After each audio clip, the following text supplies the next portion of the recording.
একটা YouTube channel চালাতো সে।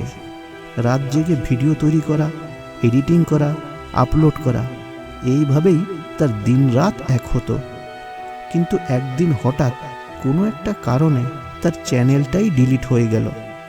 যে স্বপ্নটাকে সে এতদিন বুকে ধরে লালন করছিল, এক মুহূর্তেই সেটা ভেঙে খান খান হয়ে গেল। তার চোখে জল আর মনে হাজারো প্রশ্ন। আমি কি সত্যিই এত দুর্বল?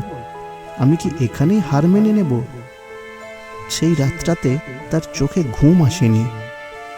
সেই রাতে সে একটা জিনিস অনুভব করল, যদি সে হার মেনে নেয় তাহলে তার জীবনটা আর বদলাবে না। অপমান, লাঞ্ছনা আর অবজ্ঞা তার জীবনে থেকে যাবে সারা জীবন। কিন্তু যদি সে ভেঙে না পড়ে, আবার চেষ্টা করে, হয়তোবা সে পরের প্রচেষ্টায় সফল হয়ে যেতে পারে। সে অনুভব করল জীবনে হার আসবে, মানুষ অপমান করবে, পরিস্থিতি বাধা দেবে, কিন্তু সবচেয়ে বড় শত্রু বাইরের কেউ নয়। সবচেয়ে বড় শত্রু হলো তার নিজের দুর্বল মন। যদি মন শক্ত থাকে তাহলে হাজার ব্যর্থতাও তোমাকে থামাতে পারবে না। সেদিন রাহুল